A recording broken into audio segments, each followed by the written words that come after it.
Jeg ved ikke, hvad du tænker. Har du nogle sådan tanker, sådan, det der har jeg ikke så meget lyst til at gå ind i, eller det er vigtigt for mig at gå ind i det der, eller... Jeg tror lidt begrebet, for eksempel sådan aktivisme og aktivister, at sådan komme lidt ind på det. Jeg tror, at folk oplever sådan en stor distance, når de hører det, hvilket jeg synes er rigtig ærgerligt, fordi alle de mennesker, jeg har været afsted med, er egentlig ret... Altså, det er jo bare normale mennesker, der sådan fordyber sig nok i deres empati til at tage en handling, der måske virker radikal, men som egentlig bare stammer fra ret almene menneskelige følelser. Sådan at have med lidenhed og så videre.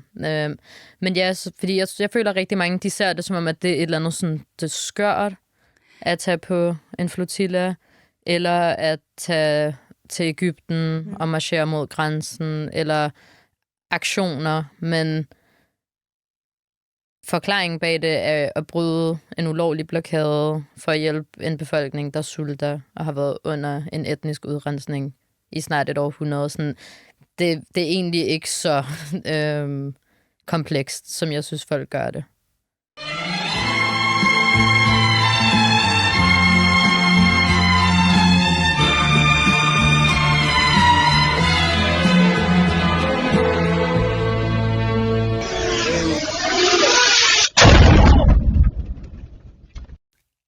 Nina, du kom hjem i går aftes. Den her rejse, som du har været på, hvad var hele ideen bag det? Så Global Sumut Flotilla startede efter marcheringen til Gaza tilbage i juni, hvor at der var en masse aktivister over hele verden, der rejste til Egypten for at marchere mod grænsen og bryde den ulovlige blokade. Og hvis man bare lige sidder og lytter med nu og ser med nu og tænker, hvad er det for en ulovlig blokade, der har været? Den såkaldte stat Israel har lukket adgang til nødhjælp til befolkningen i Gaza og andre steder i Palæstina. Gaza er så dem, der er hårdest ramt, og siden marts har der ikke kunne komme nødhjælp ind. Så stor del af befolkningen sulter og har indtrådt ret kritiske stadier af hungersnød. Så du tog til Egypten og var med i den her fredsmarch, der ligesom skulle have gået hele vejen ned? Ja. Jeg tog til Egypten. Jeg var så en af dem, der ankom... Jeg ankom den samme dag om aftenen, hvor at marcheringen blev stoppet af myndighederne. Og så afventede vi i nogle dage i Kairo, før at den så blev, hvad kalder man det, afsluttet og afbrudt missionen. Og så derfor lavede de et nyt initiativ, at de ville i stedet for forsøge til havs og sejle til Gaza med nødhjælp. Jeg husker også, der har været et tidligere forsøg på at sejle med nødhjælp, hvor der var en masse, der blev dræbt. Ja, tilbage i 2010. Tror det var, jeg ved ikke om det var 20 stykker, der blev dræbt, og rigtig mange mennesker, der kom til skade. Så du er i Egypten, og så hører du om, at der skal laves det her nye måde at forsøge at komme ind med nødhjælp på. Ja.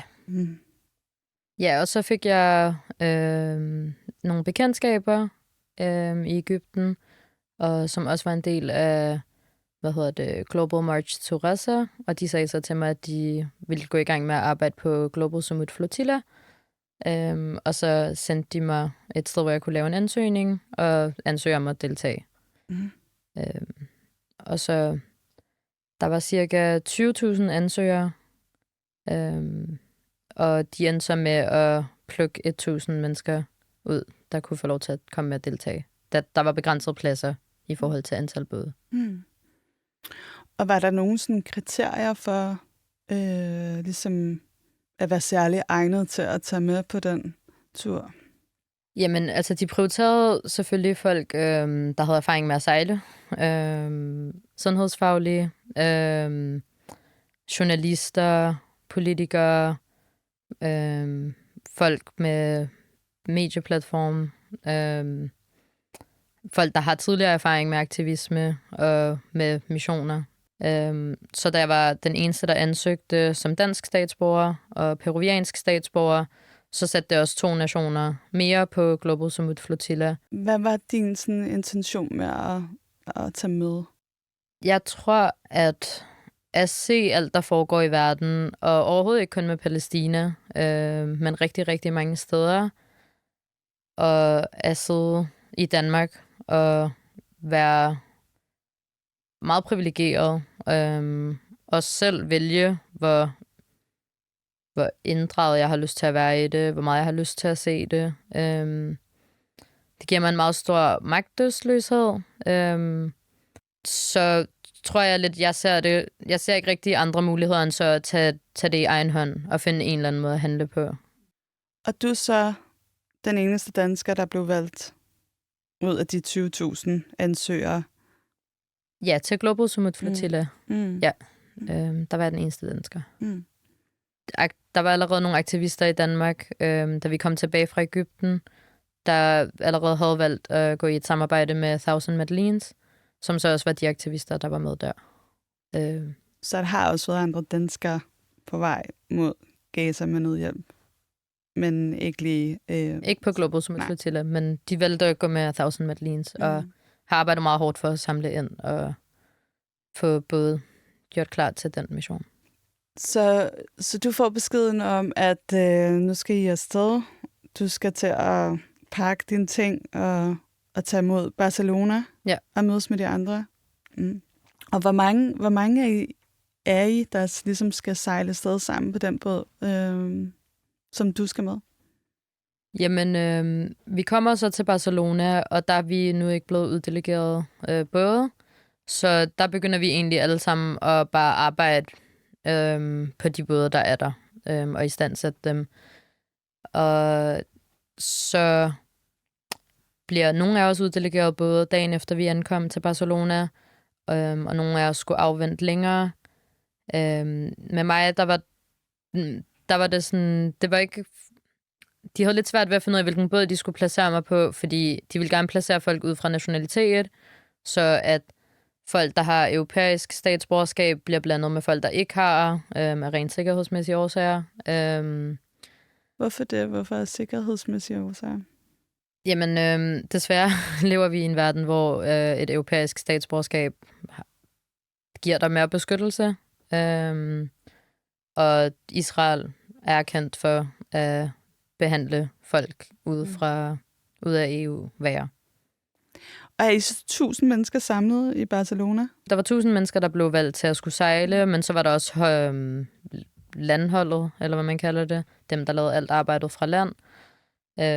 Så jeg tror, vi har været måske i hvert fald 1.500 mennesker i Barcelona, der laver alverdens forskellige arbejde. Nogle arbejder på både, nogle arbejder på medie, nogle arbejder på logistik. Og der var vi så i 6 dage fra mandag til søndag, og så om søndagen var der, hvor vi sejlede ud fra Barcelona. I de her 6 dage i Barcelona, hvor meget sådan blev I forberedt på? Altså, hvad er det for nogle ting, man ligesom skal være klar på, inden I tog afsted? Dem, der har været afsted i juni måned, så Thiago, Jasmin, Greta, så de fortalte historier om, hvordan det havde været sidste gang, de var afsted. Forberedt os på, at det havde selvfølgelig godt kunne gå mange andre veje, nu hvor vi var så mange mennesker, fordi det er lang tid siden, at der har været en flotilla, der er så stor. Vi endte med at være næsten 50 både. Så selvom de kunne forberede os til en vis grad på, hvordan det havde været sidste gang, så var vi ikke rigtig sikre på, hvordan Israel ville håndtere så mange mennesker komme. Hvordan trænede I selve turen, eller hvordan forberedte I jer på det? Jamen, vi så mange videoer med, hvordan det tidligere havde foregået, men så havde vi også øvelser, hvor at vi sad inde i et rum, og vi sad sådan lidt ligesom, at man ville sidde på båden, når en interception skulle til at ske. Og så blev lyset slukket, og så illustrerede de det hele med sådan lyde. Og så havde de gjort et hold klar, der kom ind og skulle forestille sig at være IOF. Hvor de så selvfølgelig til en vis grænse, men var voldelige for at se, sådan, så man kunne prøve at have en idé om, hvad man kunne blive mødt med. På båden var der sådan lidt forskellige grupper. Der var crew, som var dem, der kendte til båden og gjorde alt det praktiske med det.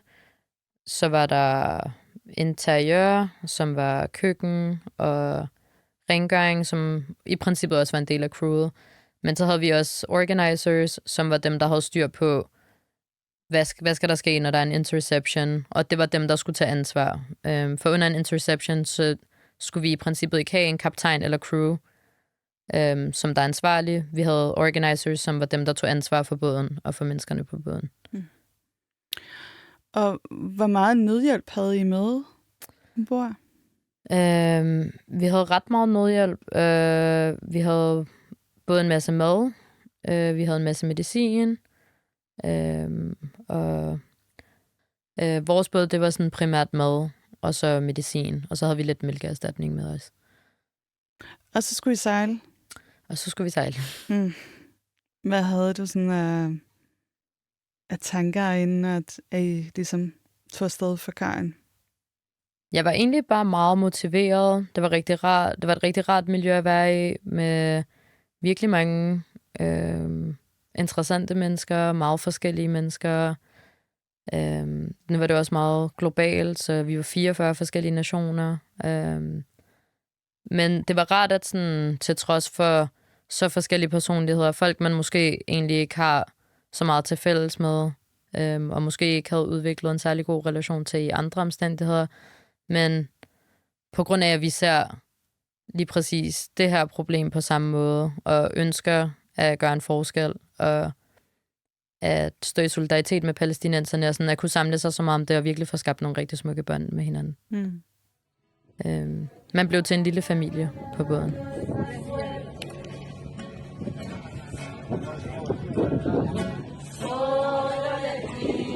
Så jeg tror, at der er jo mange, der sikkert vil frygte, altså at skulle afsted og vide, at Israel på ingen måde vil se særlig let på, at I kom sejlende og sådan noget. Hvad havde du af... Altså, var du bange? Jeg var nok mere bange i øjeblikket, hvor vi blev intercepted, og da vi blev taget hen til et torturfængsel, og da vi var hen i fængslet. For der er lidt nogle andre tanker, men jeg tror, vi alle var rigtig gode til at have vores fokus på, hvorfor gør vi det her, og hvorfor er det så vigtigt, sådan, hvorfor er det en risiko, vi er villige til at tage. Altså den der følelse af, at noget er så vigtigt, at det på en eller anden måde kommer til at overskygge den frygt, hvad det kan have konsekvenser. Ja, fordi altså sådan, palæstinensisk liv er ikke mindre eller mere værd end nogle af vores andres liv.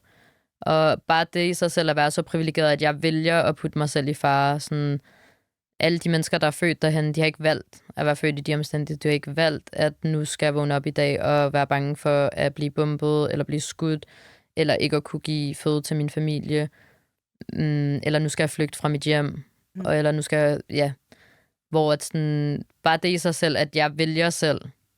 Jeg går ud af min sikkerhed her i Danmark, og vælger at tage på den her. Allerede der er der bare sådan en kæmpe forskel. Og så tror jeg også igen, sådan, selvom man ikke kan være sikker, og man ikke kunne vide, hvordan de vil reagere, og det kunne have gået rigtig mange veje, og nu har de førhen, tilbage i 2010, haft dræbt folk, der tog afsted på en humanitær mission. Men jeg tror alligevel, at sådan, bare det, at vi muligvis kan føle, at vi er sikre på grund af, at vi kommer fra nationer, som Israel ikke vil gå i krig med, eller ikke vil gøre sig uvenner med, stiller os meget bedre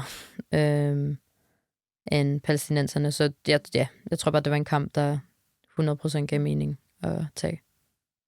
Hvad sagde din familie til, og dine venner til, at du ville tage med ombord? Jamen, jeg nåede ikke at snakke super meget med nogen, før jeg tog afsted. Også fordi før jeg tog afsted, var det lidt stadig sådan noget, vi prøvede at holde... Det var noget, vi ikke prøvede at snakke for højt om, sådan op til, at vi rent faktisk skulle sejle. Så jeg nåede ikke rigtig at snakke med nogle veninder om det. Jeg snakkede meget kort med måske 2 stykker. De var meget bekymrede. Jeg tror måske også igen, det lyder lidt skørt, hvis man ikke har hørt om flotillager før, og ikke kender til det. Så de var sådan, du vil sejle mod Gaza, og muligvis ende med at blive, kidnappet af israelske soldater og taget derhen. Og min mor, jeg sagde det til hende, før vi sejlede, men jeg sagde det først til hende, da jeg var i Barcelona. Fordi allerede sidste gang, da jeg tog til Egypten, der var min mor meget påvirket, og bedte mig om virkelig ikke at hvis jeg gerne ville være en del af aktivisme, om jeg ikke bare kunne gøre det hjem fra Danmark, og ikke tage på sådan nogle her missioner. Men vi havde en god samtale om det, og min mor, hun kender mig godt, og jeg prøvede også at forklare min mor, det er dig, der har opdraget mig med de her værdier. Og ja, derfra har alle mine veninder og min familie været rigtig støttende, og ja, gjort det meget lettere for mig at være på missionen. Hvordan var det at sejle fra kajen og ligesom være på vej? Jeg tror, hele oplevelsen var bare sådan lidt surrealistisk, fordi selvom jeg har deltaget i andre aktioner, og også i marcheringen i Egypten, så var det her meget anderledes, og man kunne godt mærke, hvor stort det var. Nu tror jeg også, at sejle fra Barcelona var helt klart en oplevelse i sig selv. Virkelig, virkelig stor opbakning fra det katalanske folk. Det er selvfølgelig ikke en rigtig statistik, men da man stod der, og man sejlede derfra, jeg vil mene, at det må have været 80% af befolkningen, altså hele en kæmpe havn i Barcelona, og der var fyldt. Da du stod på skibet og kiggede ud, altså du kunne ikke se gaden, du kunne ikke se noget. Der var bare mennesker over det hele. Og de var der hele weekenden fra fredag til søndag, før vi skulle sejle. Så ja, jeg føler godt, man kunne mærke, at man var en del af en rigtig stor bevægelse. Jeg synes, det var rigtig smukt at se, hvor meget opbakning det fik. Hvor lang tid ville det ligesom tage at tage fra Barcelona og så komme hen og bryde den blokade? Jamen, fra Barcelona til Gaza, der var det estimeret cirka 11-12 dage. Vi havde så tekniske problemer med nogle af bådene, og flotillagen havde ikke lyst til at sejle afsted, uden at alle bådene var med. Så hvis der var 2-3 både med tekniske problemer, så stoppede hele flotillagen og ventede på, at de problemer så var blevet løst. Så det, der også var med det, det var, at I skulle være de her 50 både samlet, der skulle ligge et pres. Ja. Men jeres båd, den havde så tekniske udfordringer. Ja, vi havde nogle problemer med motoren, og de problemer blev ved med at komme igen og igen. Vi troede faktisk, at der på et tidspunkt begyndte vi at mistænke, at vi havde en infiltreret, fordi at det var det samme problem, der opstod igen og igen og igen. Og det var først i Tunesien, at vi fik løst det fuldstændig, og derfra kunne sejle uden problemer direkte. Så I sådan overvejede, om der var nogen af jer, der ligesom gik og prøvede at forhindre det på besætningen eller hvad? Ja. Okay. Det lyder ret stressende. Ja. Hvem var med ombord på den båd, som du var med? Vores båd, den var primært spansktalende, fordi at der var så mange fra Katalonien og fra Spanien og fra Sydamerika. Så jeg tror, ud af de 23 mennesker, var der 18 af os, der snakkede spansk. Så det var en meget spansktalende båd. Greta Thunberg, var hun med på din båd? Nej, Greta Thunberg, hun var på Family Boat, hvilket jeg tror måske var den største, eller den anden største. Og hende mødte jeg først jeg mødte hende før dagene, vi trænede i Barcelona. Og så derfra så vi først hinanden igen hen i fængslet. Og hvad var planen, sådan, når I så kom frem? Hvad skulle der ske? Altså sådan, hvordan vil det fungere? Altså, I vil bryde blokaden? Ja. Og sejle ind? Ja, vi vil så ikke sejle hele vejen ind til, ind til kysten. Vi vil blive ude i vandet. Og så havde vi så arrangeret med nogle, at de kom ud til os, tog nødhjælpen og tog den ind til Gaza. Fik I nogen sådan advarsler omkring, altså hvordan at Israel ligesom vil tage imod jer, eller kom der nogle trusler, eller hvordan? Ja, jamen stort set allerede fra starten af turen var Netanyahu ude at sige, at vi vil blive behandlet som terrorister. Og hvad havde I gjort af tanker omkring, at de ligesom vil behandle jer som terrorister? Altså, vores overbevisning i flotillaen, det var, at han var ude at sige det for at få så mange mennesker til at hoppe af bådene som muligt.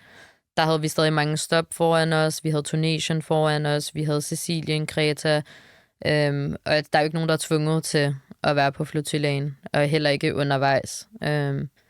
Det var kun et par timer før interception, at der var der ligesom ikke rigtig nogen vej tilbage. Men ellers under hele turen har man haft mulighed for at hoppe af.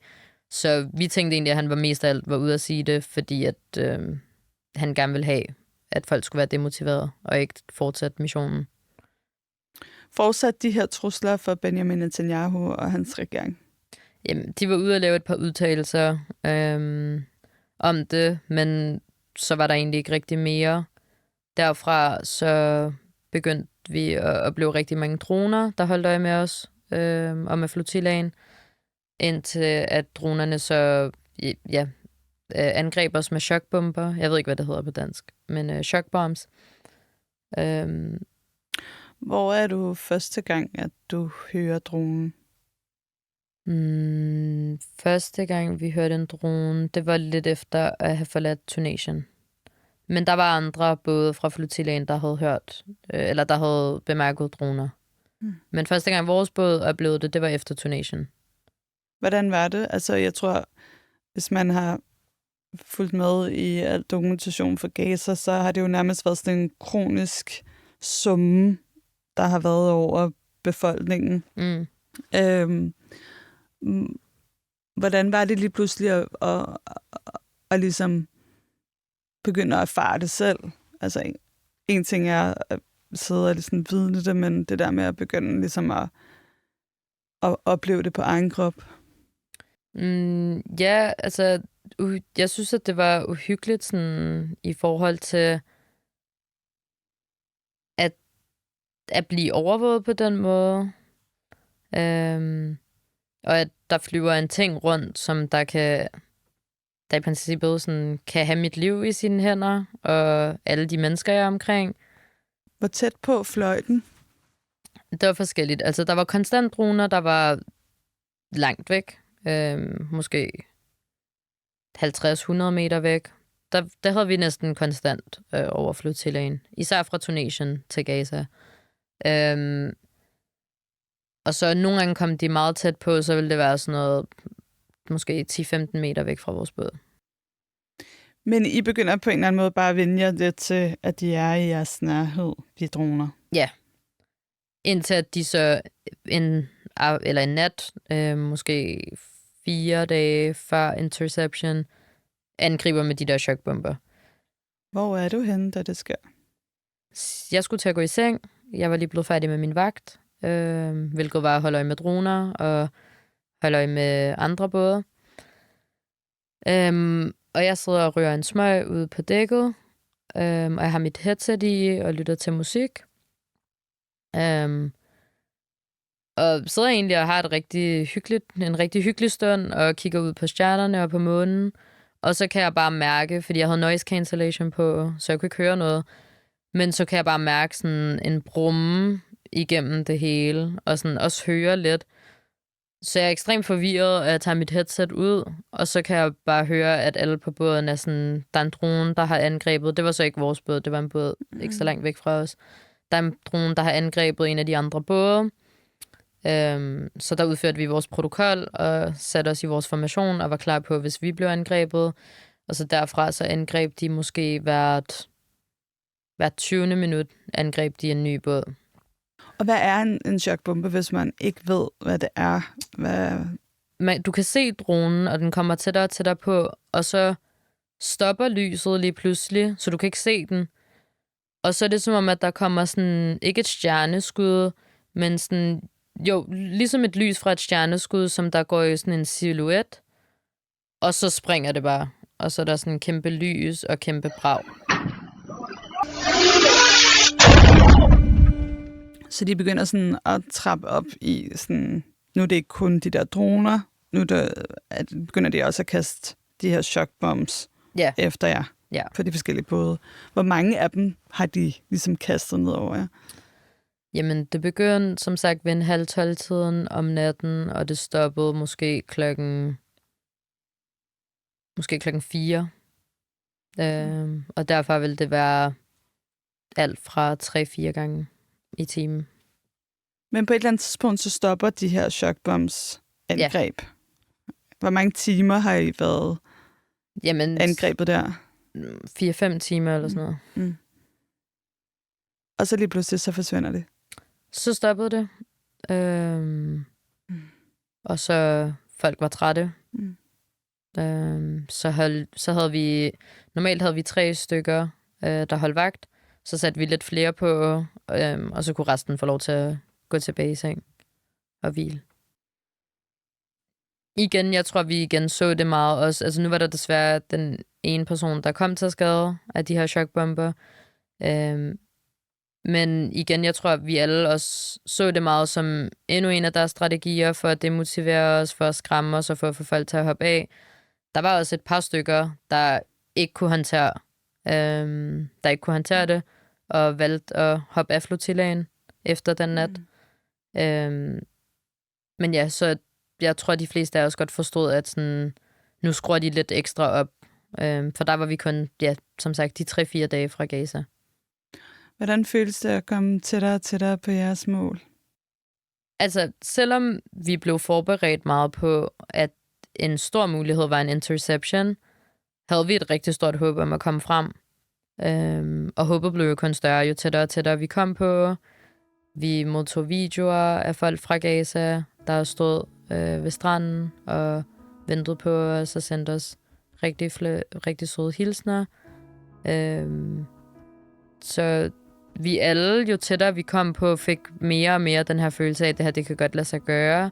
Jeg tror at samtidig at opleve en så stor global opbakning for en til at indse, måske var det ikke muligt med den her flotilla, fordi vi var trods alt til sidst kun 500 mennesker, cirka, og 50 både, eller næsten 50 både. Men med al den opbakning, vi har fået, og med alle de mennesker, der egentlig også gerne vil med på flotillaen, er det meget muligt at bryde den her blokade. Og hvad sker der så? Altså, hvor tæt på kommer I? Jamen, det er forskelligt. Vores båd, den kom cirka 50 kilometer fra Gaza. Vildt. Før vi blev intercepted. Og vi var en af de første både, der blev intercepted. Og den tætteste båd kom 18 kilometer væk fra Gaza. Og på grund af, at den båd, den kom så tæt på, så de soldater, der endte med at intercepten, blev nødt til at gå fra kysten, og nogle fiskere fra Gaza havde mulighed for at fiske i en lille stund, på grund af, at den båd kom så tæt på. Så selvom det slet ikke var det, missionen gik ud på, så ved vi i hvert fald, at der var nogle fiskere, der fik fisket den dag.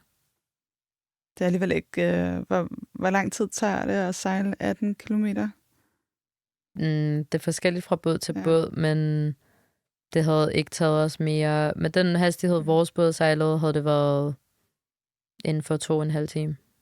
Men altså, I nærmer jer jeres mål. Hvordan er stemningen? Alle er rigtig rørte. Ja, det er en blanding af rigtig mange følelser. Nu har vi også igennem Global Summit Flotilla været afsted i rigtig lang tid. Så nu har vi været på den her båd i 5 uger sammen. Vi har været igennem rigtig meget både sådan socialt ved at skulle være så tæt op ad hinanden i, på en båd, og vores tekniske udfordringer undervejs.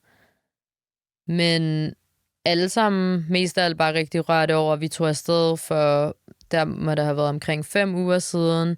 Vi er så tæt på, som sagt, vi modtager videoer af befolkningen fra Gaza, der ved, at vi er en dag væk fra dem. Vi sidder alle sammen hvert øjeblik og holder øje med, hvor tæt er vi på nu, hvor tæt er vi på nu, hvor tæt er vi på nu.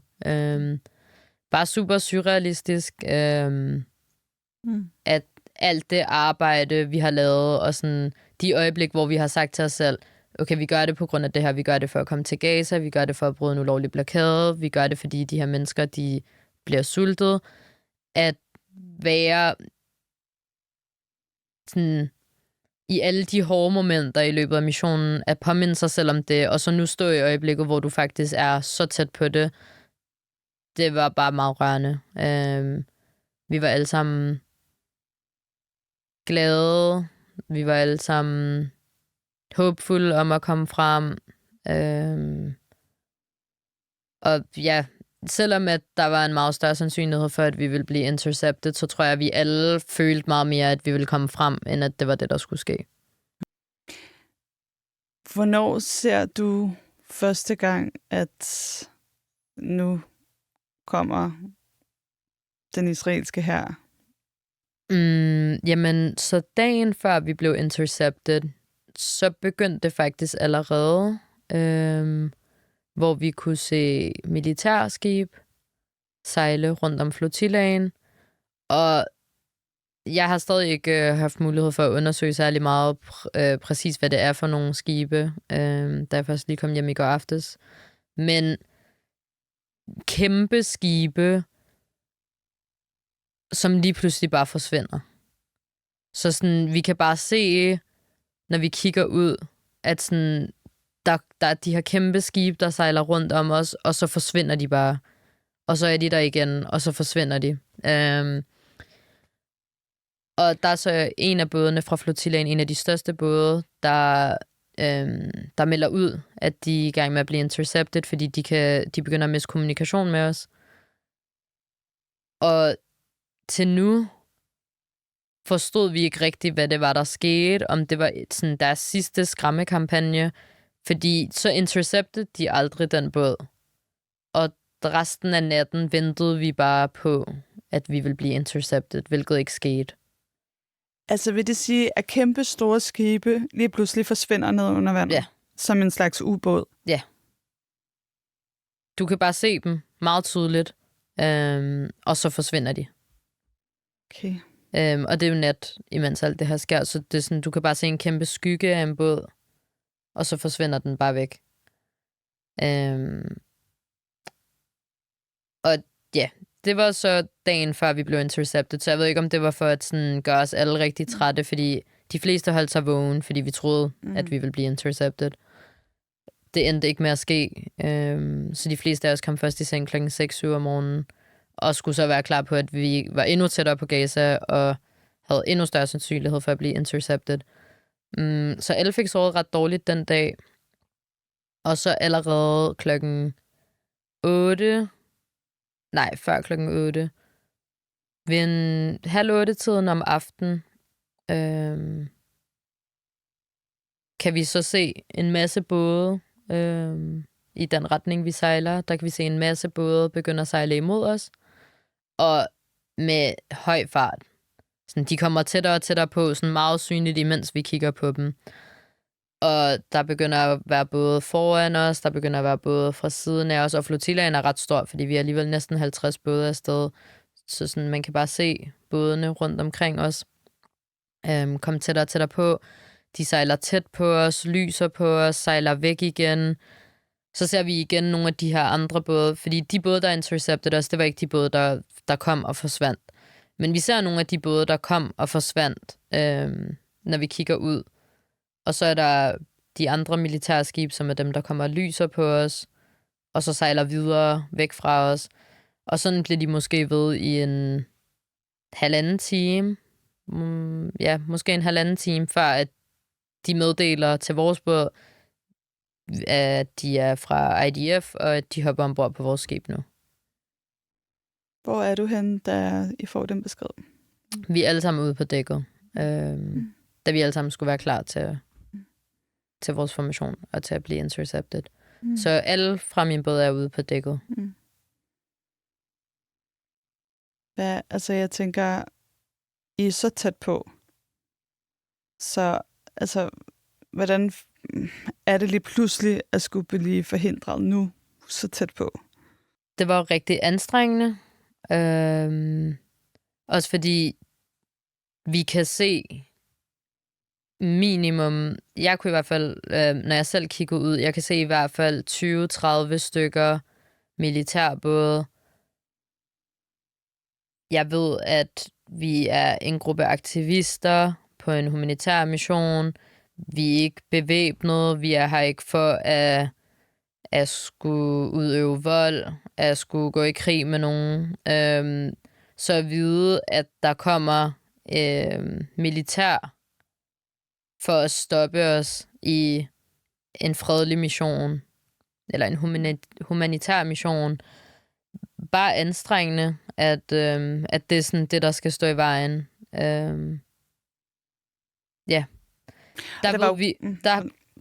Da vi bliver intercepted, der ved vi heller ikke endnu, fordi det var en af de tredje muligheder, at vi bliver intercepted, hvilket i princippet er lovligt. Enhver nation kan godt stoppe dig på internationalt hav, for at tjekke, at din båd ikke har noget ulovligt med sig, og så videre, at alt er, som det skal være. Og så derfra lader jeg fortsætte med at sejle. Så der var også håbet om, at de intercepter os, hvilket de har ret til, og forlader vores både og lader os sejle videre. Der begynder også at være nogle anklager, ikke? Jeg har i hvert fald set, at der er flere i Danmark, der begyndte at dele sådan noget med, at det var Hamas, der var med ombord, og der begyndte at komme nogle anklager omkring en af en fra besætningen, ikke? Jo. Ja. Ja, at Hamas skulle være iblandt os, at vi var blevet betalt af Hamas for at komme. Men igen, propaganda. Hvis det var det, de var nervøse for, så kunne de have tjekket vores både. Alt var, som det skulle være. Der var ikke nogen af bådene, der havde noget ulovligt med, hverken af våben eller stoffer eller noget andet. Så hvis det var det, de frygtede, så kunne de bare have tjekket vores både og ladet os sejle videre. Men nu har I ligesom set alle de her militærskibe danne sig den her ring omkring jer. Hvornår kommer det sådan alvor for tæt på? Altså nogle gange begyndte vi at være bange for, at vi ville sejle ind i hinanden, fordi de var så tæt på os. Så vi var hele tiden klar på, nu hopper de ombord. I den 1,5 time, 2 timer, hvor at de sejlede rundt om os. Så da de rent faktisk valgte at gøre det, der var det sådan, den her følelse har vi haft de seneste 2 timer, det er nu. Og I sætter jer så i position? Vi sætter os i position. Altså, hvad er det for nogle tanker, man har i den situation? Altså, hvad går der igennem ligesom dit hoved, da du sidder der? Jeg vidste ikke, om jeg skulle forvente, at nu bliver vi behandlet virkelig dårligt. Nu skal jeg være bange. Vi har kørt alle scenarier igennem på vores båd. Hvis de er voldelige, hvis de angriber nogle af os, hvis de forsøger på overgreb på enten kvinder, eller på folk, der er mere udsat på grund af etnicitet, eller sådan, vi har kørt alle scenarierne igennem, så det hele kører sådan bare lidt igennem mit hoved, og sådan, jeg ved ikke, hvad jeg skal forvente, så jeg prøver egentlig bare mest af alt at scanne rummet, analysere soldaterne så meget som muligt, og så jeg kan prøve at regne mig frem til, hvordan jeg skal forholde mig lige nu. Og de soldater, der hopper på, de meddeler os, at de hopper ombord, at de er her for at beskytte os, og de hopper ombord på vores skib nu. Og så hopper der måske til at starte med 10 stykker ombord, og så hopper der 10 ekstra stykker ombord. Og så går de ind på skibet, vi sidder alle sammen ude på dækket, så går jo 10 af dem ind i skibet og begynder at rive alt fra hinanden for at undersøge båden. Og de 10 andre står så og skal visitere os. Nogle af dem står og sigter og er klar til, hvis vi nu skulle gøre noget. Og så er der cirka 3 stykker, der begynder at visitere os en af gangen, mand og kvinde. Så de har ligesom deres våben rettet mod jer? Ja. Det har de. Siger I noget til hinanden, mens det sker, og de kommer ombord? Nej, altså, så planen, eller aftalen er, at vi ikke skal snakke overhovedet. Heller ikke med soldaterne. Så når de beder os om at rejse os op for at visitere os, så gør vi det. Men vi går ikke ind i dialog med dem og svarer dem på spørgsmål om, hvem der styrer båden, hvem der er kaptajn, hvem der er crew, hvem der er noget af alt det. Og hvorfor vil I ikke gøre det? Man er mere udsat. Især når vi kommer videre til dingen af at være på israelsk jord og skulle i fængsel, er man mere udsat, hvis man er en af dem, der har haft et ansvar. Også fordi de ved, at du er en af de mennesker, vi skal demotivere så meget som muligt, fordi uden en kaptajn er der ikke en båd.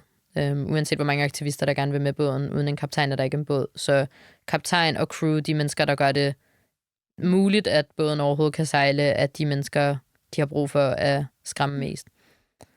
Til gengæld er det her allerede informationer, de har. De ved godt, hvem der er kaptajn. De ved godt, hvem der er crew.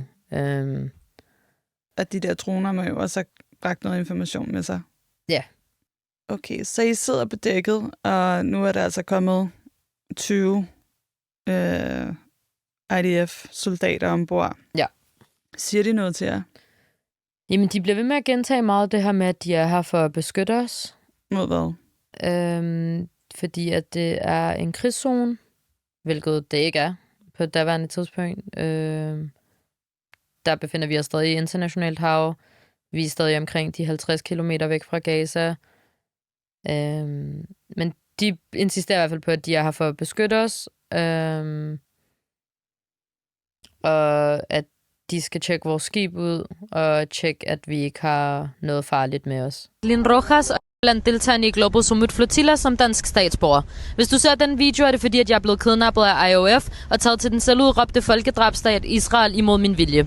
Bed min regering om at stoppe sin medvirken i folkemordet, om at sanktionere samt lægge alle former for pres på Israel, og sidst om at bringe mig hjem. Stop folkedrabet, befri Palæstina. Og så nogle af dem, de spørger os, hvorfor i alverden vi gør det her. Nogle af dem siger til os, som vi forstår, at vi forstår, at palæstinenserne er farlige, at vi forstår, at basically bare fortsætter det her narrativ om, at de ofre, og at palæstinenserne skulle forestille sig at være de onde i det her. Og det prøver de at køre lidt på.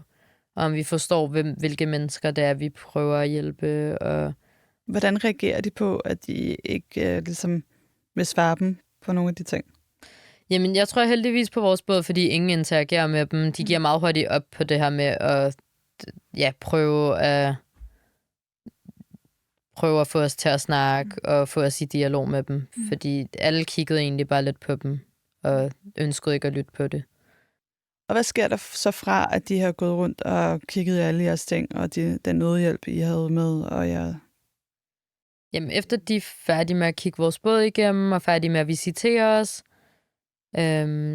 så tager de mig og kaptajnen, vi sidder sammen, og vi er dem, der sidder tættest på døren. Så siger de, I to, I skal med ind. Og vi havde aftalt på forhånd, at ingen skulle gå ind alene, men at vi ville gå ind 2 ad gangen. Vi ville insistere på, at vi skulle gå ind 2 ad gangen. Men de siger allerede til at starte med, at mig og kaptajnen, vi skal gå ind. Og så sætter de os ind i en af rummene, og så siger de, at vi skal sidde der og vente. Og så begynder de egentlig bare at fordele alle ombord i forskellige rum. Og hvad sker der så derfra, at I ligesom er blevet separeret op i de forskellige rum? så sidder vi egentlig bare og venter i virkelig, virkelig lang tid. Der kommer en soldat med et tydeligt kamera og begynder at tilbyde os vand.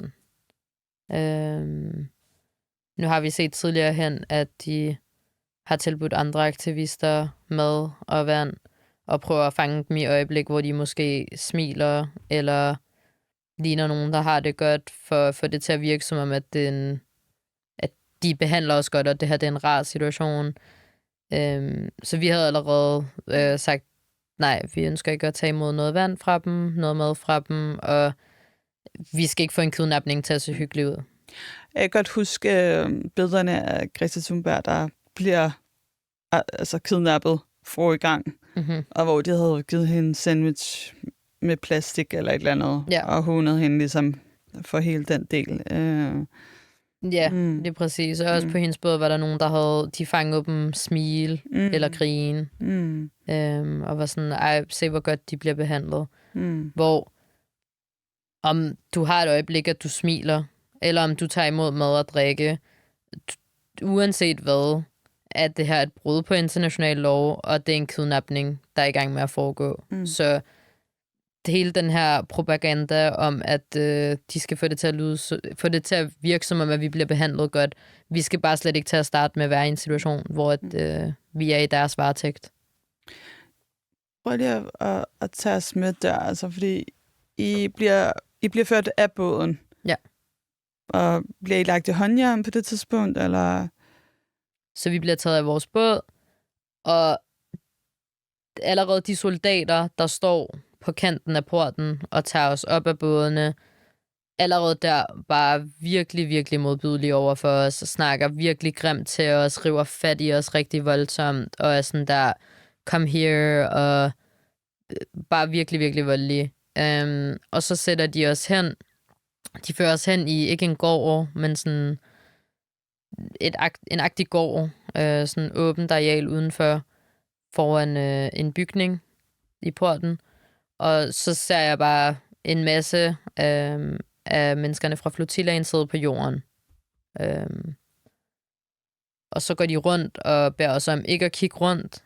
Og især over for mændene var de rigtig voldelige. De ville komme og sådan slå dem på hovedet og være sådan, stop med at kigge rundt, kig ned i jorden. Så får de os alle sammen til at sidde på rækker og bare sidde der og vente, indtil at vi bliver taget videre ind. Er det der, man også har set en video, hvor at der er besøg? Ja.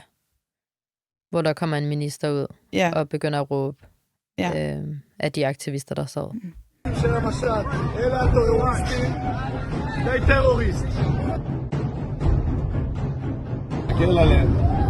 תומכי רוצחים, אגב, האוניות שלהם נמצאו קרחנה שלמה. הם לא באו באמת, לא למשט, לא לעזור, אלא הם באו בעד עזה, בעד הטרוריסטים. אלה טרוריסטים. הם תומכי טרור. I må ikke sige noget. Nej. Men der bliver råbt Free Palestine i gruppen. Vi må ikke noget. Herfra begynder de at tage vores kaffier fra os, vores armbånd, vores smykker. De begynder bare at tage alle vores ting fra os. Jeg havde selv et armbånd på, der tilfældigvis har de samme farver som Palæstinas flag, men som er fra en af mine afdøde veninder. Det er et Somaliland-flag, og jeg forklarer, ikke fængselsbetjenten, jeg forklarer soldaten, der vil tage den fra mig, at hvor jeg har den fra, og at det er et arvestykke fra min veninde. Og så kigger han bare på mig, og lader som om til at starte med, at han sympatiserer med, hvad jeg siger til ham. Og så er han sådan, I don't care. Og så tog han den, rev den af mig og smed den. Så er der en af mine veninder fra båden. Vi sad ved siden af hinanden, fordi vi kom ud sammen, så vi var blevet sat lige ved siden af hinanden. Og hun vender sig om for at prøve at få et overblik af, hvem af os, der er her, og hvem af os, der ikke er her. Hun var også en af dem, der var organisator på båden. Så hun prøver at få et overblik over, hvem der er her. Så hun vender sig om og kigger. Og så får hun øje på en af vores kammerater, så hun smiler. Og så kommer en af soldaterne hen og skubber til hende, og er sådan, du skal kigge ned. Og så, vi fik lov til at sidde på jorden, som i sådan her, eller på numsen. Men han beder hende om at sætte sig på knæene, og hun har shorts på, og det er asfalt. Så han beder hende om, eller han beder hende ikke, han beordrer hende om at sætte sig på knæene. Så hun prøver at sidde på knæene, og efter måske 10 minutter et kvarter, kan hun ikke sidde mere på knæene, fordi det gør virkelig ondt. Så hun sætter sig på sin numse igen, og så kommer han tilbage, og begynder at råbe af hende og siger til hende, du skal sidde på knæene. Og så tager han hendes guitar, fordi hun havde en guitar med på båden. Så tager han hendes guitar, og så fyrer han den ind i væggen og ødelægger den. Og bliver ved med at sige til hende, at hun skal sidde på knæene. Så hun havde også nogle ret slemme mærker på knæene. Og hvor lang tid sidder I der? Det er lidt forskelligt. Jeg endte ikke med at sidde der så lang tid, men der er folk, der har siddet der fra formiddag og har siddet i solen.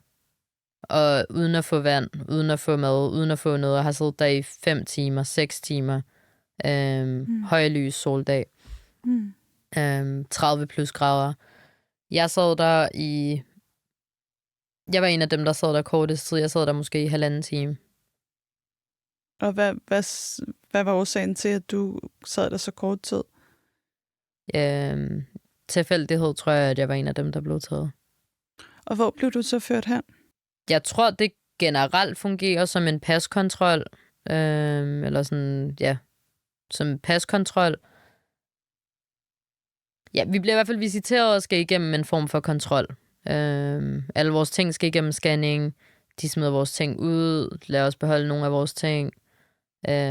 Og begynder at få os igennem systemet. Tager billeder af os, fingeraftryk.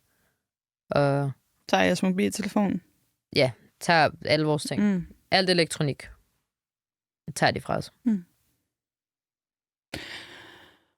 Og derfra, så bliver I så ført videre? Ja. Så efter vi har været igennem visitering, og efter de har kontrolleret alle vores ting, så kommer vi hen, og så tilbyder de os et papir på hebraisk. Vi har så allerede fået at vide, hvad det her papir indeholder, men de tilbyder os at underskrive et papir, hvor at vi indrømmer, at vi på ulovlig vis har indtrådt deres land. Og hvis vi underskriver det papir, har vi mulighed for at blive deporteret inden for 72 timer. Og hvis vi nægter at underskrive papiret, de tror os med, at vi kommer til at være i fængsel resten af vores liv, men så kan vi forvente, at der i hvert fald går 96 timer, før at vi bliver deporteret. Det siger til jer, at I kan forvente at blive fængslet resten af jeres liv? Ja. Hvornår siger de det? Det sagde de mange gange under processen, men da jeg sagde, at jeg ikke ville underskrive, så sagde han til mig, at du kan risikere at komme i fængsel resten af dit liv. Der havde vi dog organisationen Flotillaen havde sørget for, at der var advokater klar i porten, som både kunne oversætte, hvad det er for nogle papirer, de gerne vil have os til at underskrive, og kan forklare os, hvad vi kan forvente, der kommer til at ske nu. Men du skriver under? Jeg skriver ikke under. Du skriver ikke under? Jeg skriver ikke under. Hvordan reagerer de på, at du ikke skriver under? Jamen, han tror mig med, at det kan have meget store konsekvenser, at jeg ikke vælger at underskrive. Men der skal ikke rigtig mere. Min advokat, hun forklarer mig, hvad der sker, hvis jeg underskriver, og hvad der kan ske, hvis jeg ikke underskriver. Og der var en advokat? Der var en advokat. Okay.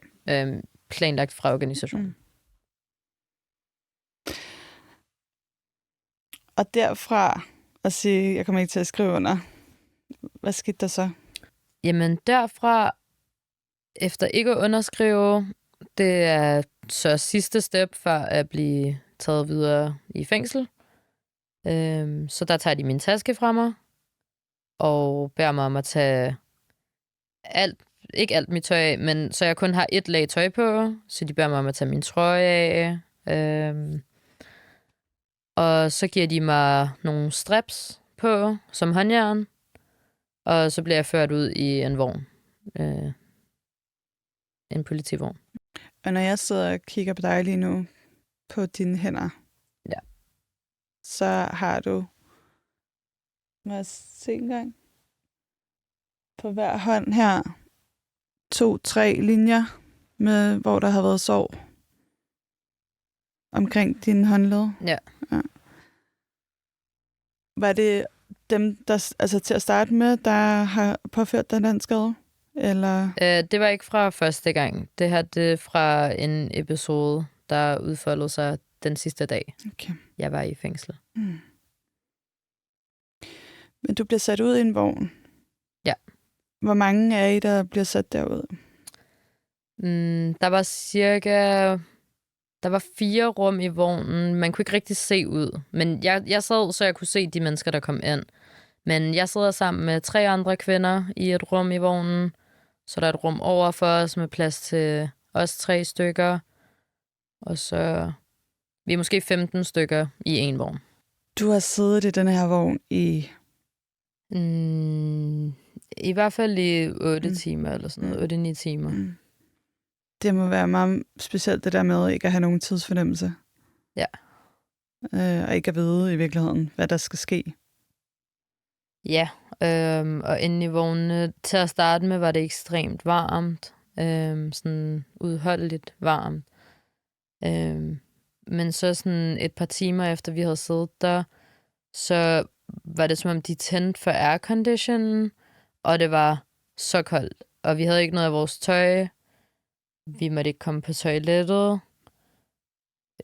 Vi fik ikke nogen tæpper eller noget, så vi alle sammen sad bare sådan op ad hinanden og prøvede at varme hinanden. Og også det her med, at vognen den vil køre i noget tid, og så vil den stoppe, og vi kan ikke se, hvor vi er henne. Det lille stykke, man kan se sådan ud, så kan vi bare se, at det er nat, og at sådan, vi kan se ørken omkring os. Og ingen af os forstår, hvor vi er i gang med at blive taget hen. Du har heller ikke fået noget at drikke? Nej. I mange timer på det tidspunkt? Nej. Vi blev ikke tilbudt noget at drikke i porten, men jeg havde allerede besluttet på forhånd, at jeg hverken ville tage imod mad eller drikkevarer. Der for mig er det en rigtig seriøs ting, at jeg bliver kidnappet, og at jeg imod min vilje bliver taget til Israel, hvad end man vil kalde det, for at blive taget i et fængsel. Så jeg har allerede på forhånd besluttet mig for, at jeg skal ikke have noget mad at drikke fra folk, der kidnapper mig. Og efter mange timer, hvad sker der så, efter at have siddet der i den vogn? Jamen, så bliver vi til sidst ført ud. Og også på en super ydmygende måde. Der står rigtig mange soldater og fængselsbetjente ude foran vognen, når vi bliver ført ud en af gangen. Så vi går ikke ud sammen med nogen. Vi går bare ud alene. Og så står de og griner af os, når vi kommer ud, og peger fingre af os, og siger nogle ting, som jeg ikke forstår noget af, da det var på hebraisk. Og så bliver vi lukket ind i... Altså, jeg vil næsten mere kalde det et bur, end jeg vil kalde det en udendørscelle. Men det er i hvert fald... det er udenfor, og det er ikke selve fængslet. Det er før fængslet, hvor vi får taget vores tøj, og bliver visiteret igen. Og det her, det skal så siges, det her, det hende der, er det 4. gang, at vi bliver visiteret. Men ja, så bliver vi alle kvinder sat ind i samme bur. Og bliver en efter en taget ud og får taget vores tøj, bliver givet nyt tøj, og kommer til et sundhedstjek hos en doktor, som jeg ikke ved, om er en rigtig læge eller ej, og som også tager vores fængselsbilleder. Og efter vi har gjort det, så bliver vi taget tilbage ud i vognen og ført videre hen til fængslet. Ved du, hvad det er for et fængsel, I skal ud til? Det eneste, jeg ved, da jeg får at vide, at vi bliver taget til et torturfængsel, og at det gør vi, fordi at vi bliver betragtet som terrorister. Hvem fortæller dig det? Det fortæller nogle af de andre fra flotillaen mig. Hvor har de fået det at vide? De har været afsted før, og er blevet taget til fange der før. Okay, så de havde den erfaring? Ja.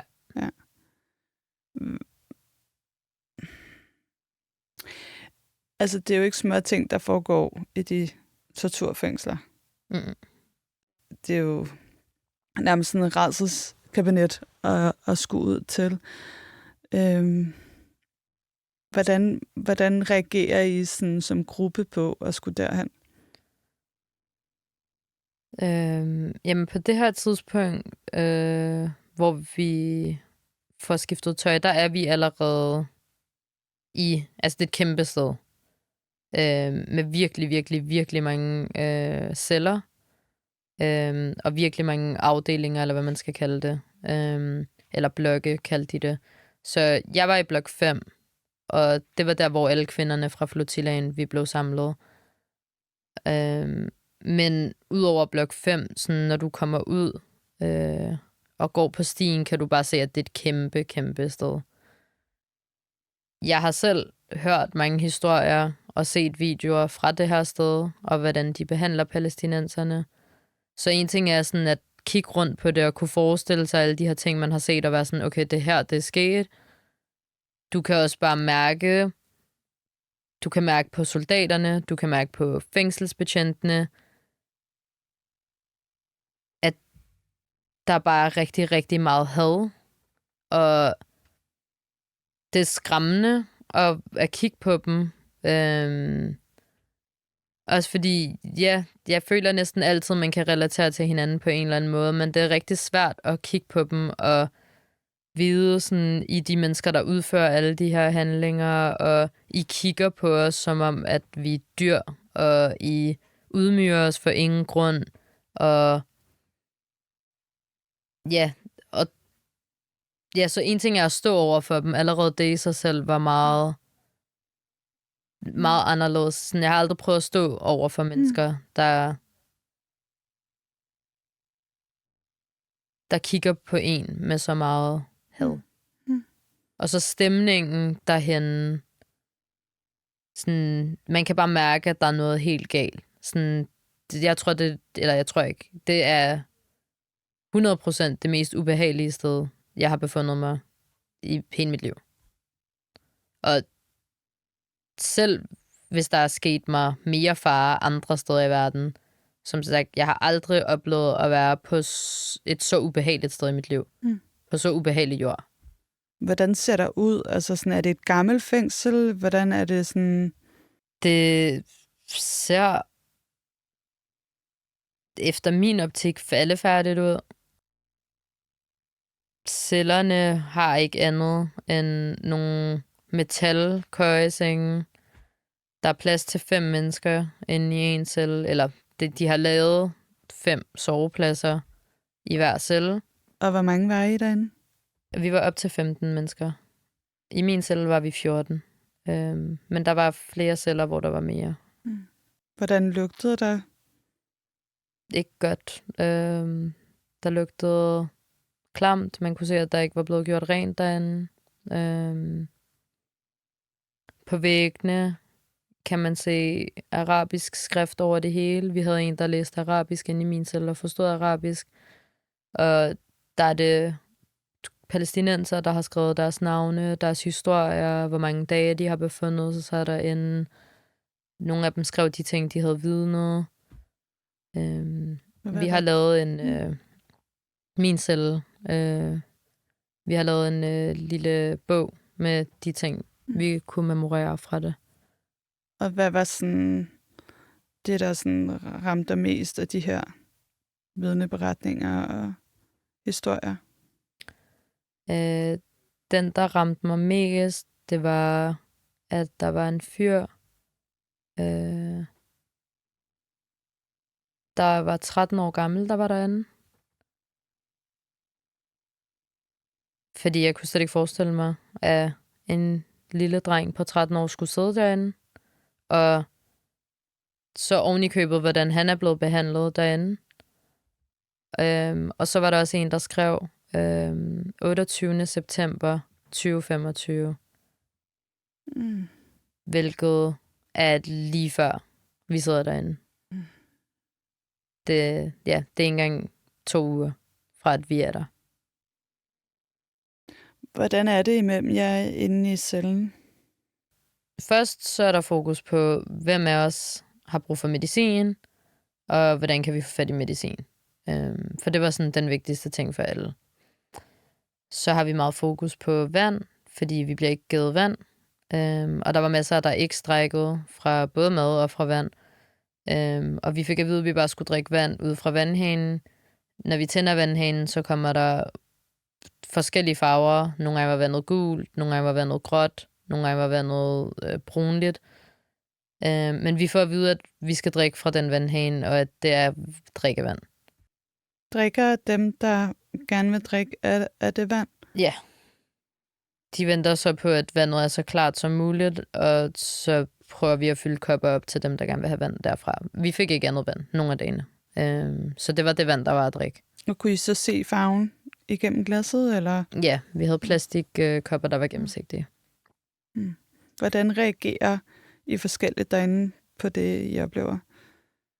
Nogenlunde vi reagerer forskelligt, men også vi kommer meget hurtigt frem til en konsensus om, at sådan, at de ting, vi vil blive ved med at insistere på, det er i hvert fald medicin og på at få drikkevand. Og vigtigst af alt medicin. Også fordi vi havde en person i min celle med kræft, som tager noget ret vigtigt medicin, og hun blev ikke givet den medicin. Og de endte med at erstatte hendes medicin med paracetamol, er det hedder? Fordi hun får nogle specifikke smertestillende, som er sådan ret hæftigt smertestillende medicin. Men fordi at han mente ikke, at han kunne anskaffe lægen, så han endte med at give hende paracetamol som det eneste, selvom hun tog flere præparater. Er der ellers sådan nogle lyde i det fængsel? Når vi var i cellen, så kan vi høre kampfly flyve over os. Og man kan tydeligt høre forskellen på, at det her det er militærfly og ikke normale kommercielle fly. Dem kan vi høre flyve over os. Ja, det skifter lidt nogle gange et par gange i timen, nogle gange lidt mindre. Men dem hører vi i hvert fald i ny og næ flyve over os. Vi kan høre de andre celler, der nogle gange begynder at råbe, på grund af, at der enten er nogen, der har fået det dårligt. Vi havde også folk, der besvimede inde i cellerne, på grund af, at de ikke fik deres medicin. Og så kan vi høre mændene, som er en blok væk fra os, som der står over for de samme udfordringer. Og her skal I så befinde jer i det her rum? Ja. Jeg kommer ud et par timer efter, at jeg blev sat i min celle. Der kommer jeg ud for at skulle møde min ambassade. Altså den danske ambassade? Den danske ambassade. Der skal snakke med dig? Ja. Okay. Jeg kommer ud for at møde den danske ambassade. Jeg gør dem klar over, at vi ikke har adgang til rent drikkevand. Jeg gør dem klar over, at der er flere mennesker, der ikke får deres medicin. Den danske ambassade prøver så at sige til mig, at det med medicin ikke er relevant, fordi jeg ikke selv tager medicin. Så at sådan, det skulle være ting, der vedrører mig, jeg skal snakke med dem om. Jeg prøvede så at forklare dem, at det er mine kammerater, jeg sidder sammen med dem i celle. Deres helbred har en kæmpe indvirkning på mig mentalt. Så vi diskuterede lidt frem og tilbage om, hvorvidt det var relevant eller ej. Og så sagde jeg til dem, selvfølgelig er det relevant, at folk, jeg sidder inde i en celle med, ikke får deres medicin. Og at deres helbred er i fare. Jeg informerer dem om, at jeg sultestrækker og tørstestrækker. Og jeg informerer dem om, at vi bliver behandlet rigtig dårligt. Og at soldaterne er rigtig voldelige over for os. Jeg får informeret dem om alle de her ting, og så afslutter jeg så med at sige til dem, at når de snakker med min mor, så må de gerne sige til min mor, at jeg nok skal klare den, og at jeg har det fint under omstændighederne. Men jeg forklarer dem omstændighederne. Så jeg siger til dem, I skal ikke få det til at lyde som om, at jeg har det godt. Jeg har det ikke godt. Men jeg vil heller ikke have, at min mor hun skal sidde derhjemme og have det dårligt og ikke kunne sove, fordi hun tror, at jeg ikke kan være i det. Jeg vil gerne have, at forstår alvoren af, at ingen af de her ting er i orden, og jeg har det ikke godt, men jeg skal nok klare den under omstændighederne. Ja, hvad ambassaden så gør, det er jo så først længere frem, at jeg finder ud af, hvad de har sagt til min mor, hvad de ikke har sagt til min mor. Men de har i hvert fald ikke haft underrettet min mor om nogle af de ting, jeg sagde til dem. Ikke en eneste. Det eneste, de har sagt til min mor, det er, at jeg har det fint under omstændighederne. Når min mor hun har haft spurgt dem, hvad er omstændighederne, har de haft sagt til hende, hun vidste godt, hvad hun gik ind til. Var det også den retorik, de brugte over for dig? Overhovedet ikke. Okay. Overhovedet ikke. De gav udtryk for at føle meget med mig. Prøvede at virke meget sympatiske. Virkede meget enige i, at de her ting ikke var i orden overhovedet. En af dem, hun virkede endda rigtig overrasket, når jeg fortalte hende omstændighederne i fængslet. De spurgte mig, om de kunne hjælpe mig med noget andet. Og så sagde jeg til dem, at hvis de kunne anskaffe rent drikkevand. Og så sagde jeg også til dem, at vi ikke havde nogen hårbørster, så de måtte også meget gerne prøve at anskaffe en hårbørste. Og I havde ingenting inde i den celle? Vi fik en tandbørste og tandpasta. Hvornår oplever du eller nogle af de andre vold første gang inde i den celle? Jamen altså, vold oplevede jeg allerede fra, vi blev taget af båden hen i porten. Men vold i en mere ekstrem grad, det oplever jeg ikke på egen krop de første par dage, men det er der flere af de andre, der oplever de første par dage. En af mine kammerater fra en af de andre celler, hun bliver slået af en af fængselsbetjentene, fordi hun ikke gik hurtigt nok. Med mig selv og på egen krop, der har det været 3. dag, som vi var der. Og det skete i forbindelse med en episode angående nogle madrasser. Så i den første celle, jeg var i med de 14 kvinder, der var 5 senge, og det var kun de 5 senge, der havde madrasser. Så resten sover på gulvet. Så i flere dage kæmper vi for at sørge for at få nok madrasser til alle, og det får vi så anden, og i løbet af 3. dagen, der får vi de sidste madrasser, vi har brug for, så at alle kan sove på madrasser.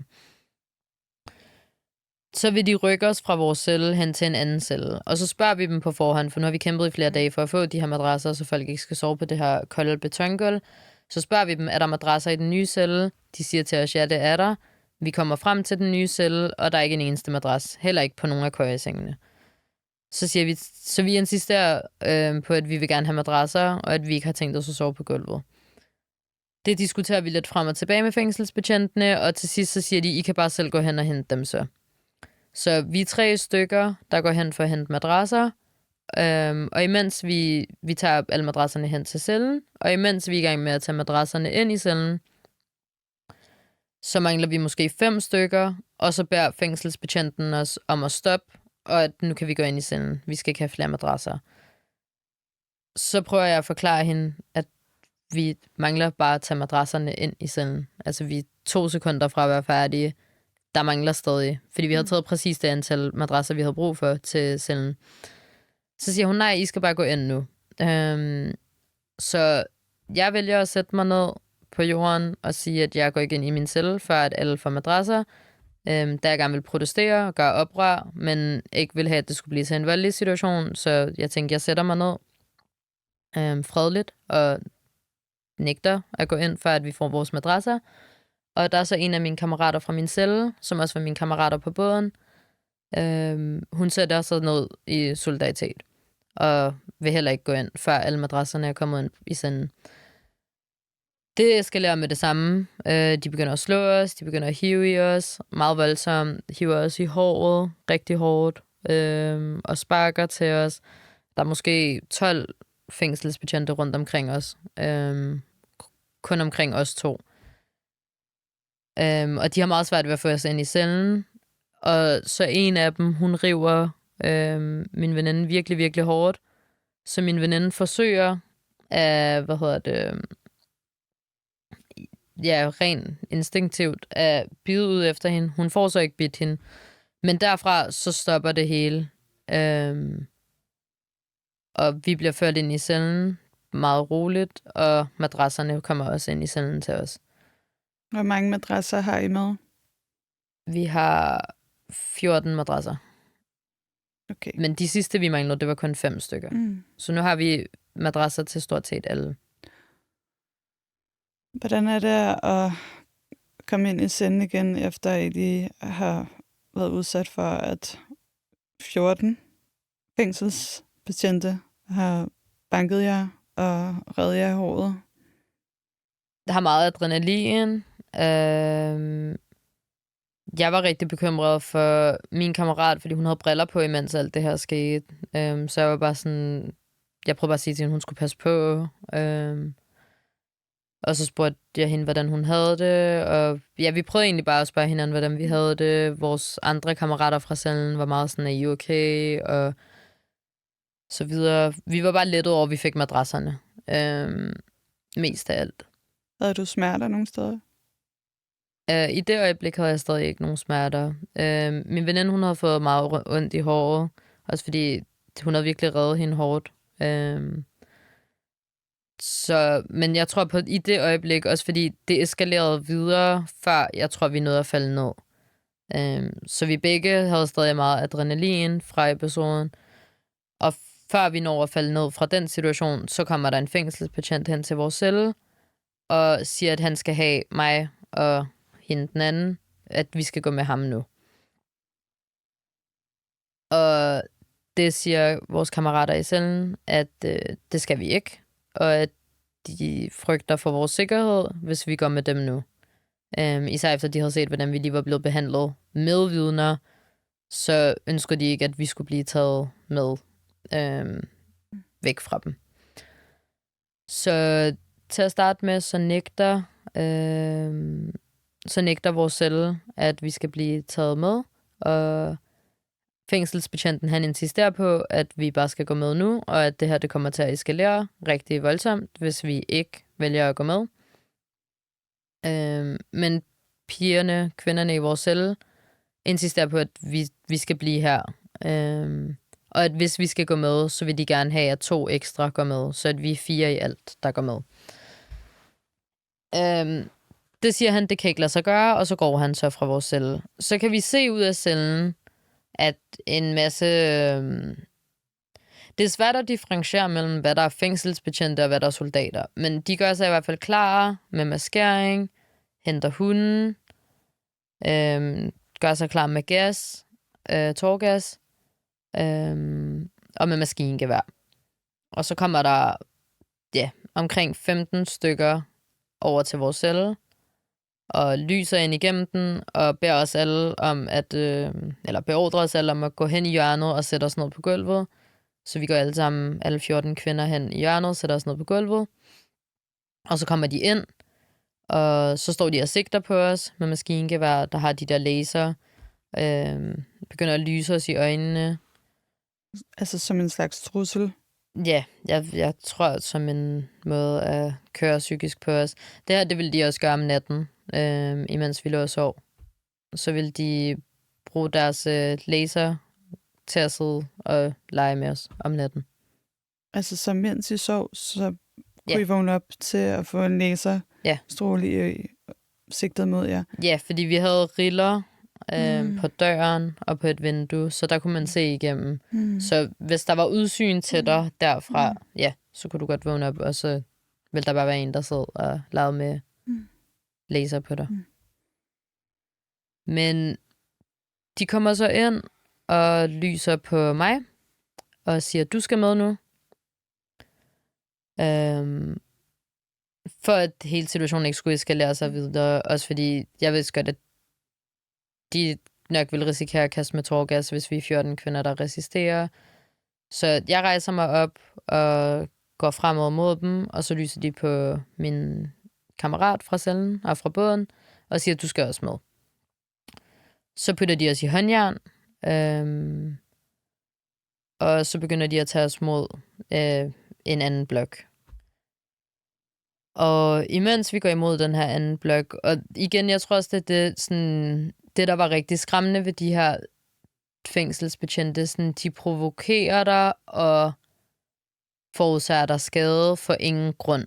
Fordi så de her kvinder, der har mig i håndjern, de var 2, en på hver side. de begynder at prøve at løfte min arm op. De er så sat i håndjern bagpå. Og så begynder de at prøve at løfte min arm op, imens at de er i håndjern, for at det gør ondt. Og jeg resisterer selvfølgelig, fordi det gør ondt. Og så, fordi de ikke kan få min arm op, så kalder de på en tredje fængselsbetjent, så hun kan hjælpe med at rive min arm op. Og det er sådan nogle her ting, som de bare gjorde i løbet af de dage, vi var der. Sådan, hver gang de kunne forværre en situation for dig, ydmyge dig mere, så ville de gøre det. Og sådan grine og være hånende, mens de gjorde det. Men ja. Er de unge, de her betjente? Jeg tror, størstedelen af dem, der var fængselsbetjente, ikke har været mere end midt-20'erne. Så samme alder som mig. Ja. Og så måske, ja, så var der nogle få af dem, som man godt kunne mærke, okay, de var ældre, de har mere erfaring, de har været mere i det. Men rigtig mange af dem virkede rigtig unge, og virkede heller ikke rigtig som om, at de vidste, hvad de lavede. Og så bliver vi sat i isolation sammen. Vi blev nødt til at ligge i samme seng, fordi de giver os en madras ekstra. Der var allerede en madras derinde, men de giver os en madras ekstra, som er våd og lugter af tis. Så vi valgte bare at ligge sammen på den madras, der i forvejen var inde i cellen, i samme seng. Og ja, jeg ved jo ikke præcis, hvad klokken er. Jeg ved, at solen den gik ned måske for en halvanden times tid siden, så vi regner med, at klokken den må have været 8 eller sådan noget, 8:30 om aftenen. Og vi snakker, og så til sidst ligger vi os til at sove. Og så om natten igen. Jeg ved ikke, hvorfor jeg tror, at klokken er 2, men jeg tror, at klokken har været 2 om natten. Det er nok også i forhold til, hvornår vi vågnede dagen efter det. Men cirka ved en 2-tiden måske, så kommer der en fængselsbetjent ind, og så siger han, at jeg skal med ham tilbage i min celle. Jeg prøver at spørge ham, hvorfor at min kammerat Reyes, hun ikke skal med tilbage. Og han siger, at hun skal blive her, og du skal tilbage i din celle. Så jeg insisterer på, at hvis Reyes ikke skal med tilbage, at jeg kan blive i isolation med hende. Hvis det er, fordi hun ikke må komme tilbage fra isolation endnu. Og det diskuterer vi lidt frem og tilbage, indtil at han får et opkald, og efter opkaldet er afsluttet, så siger han faktisk, du skal blive her, og Reyes, hun skal med tilbage. Reyes, hun spørger, hvorfor hun skal med tilbage, og så siger han, at du skal snakke med politiet, fordi du har bidt en fængselsbetjent. Og hun har anmeldt dig, og nu vil, politiet gerne snakke med dig. Så han siger, at det kommer ikke til at tage lang tid. De vil bare afhøre dig, og derfra så fortsætter sagen bagefter. Men lige nu vil politiet bare gerne afhøre dig om, hvad der har været sket. Reyes, hun siger til mig, at hun går hen og snakker med politiet, og så siger jeg til ham, at jeg bliver her i isolation, indtil at hun er færdig, og så kan I tage mig tilbage til min celle. Han siger, fint. Der går måske 20 minutter, en halv time, mens jeg sidder i en isolation og venter. Han kommer tilbage, han siger til mig, din veninde, hun er færdig med at snakke med politiet nu. Vi har taget hende tilbage til jeres celle. Du kan komme tilbage også til cellen nu. Fair nok, jeg går med ham. Og så vil de lægge mig i en ny celle, end den celle, jeg i forvejen var i, sammen med Reyes. Og så spørger jeg ham, hvor er Reyes? Og så griner han mig bare i ansigtet og siger, hvad snakker du om? Og så sagde jeg, du sagde til mig, at min veninde var blevet taget tilbage hertil, og at hun var færdig med at snakke med politiet. Og så griner han af mig, og han blev ved med at sige til mig, det har jeg aldrig sagt til dig. Det er ikke sket. Og så var han sådan, gå bare ind i den her celle.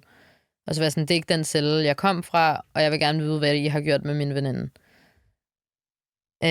Så siger han til mig, din veninde, hun er blevet taget af politiet, og hun er blevet ført hen til et andet sted. Hun er ikke her længere.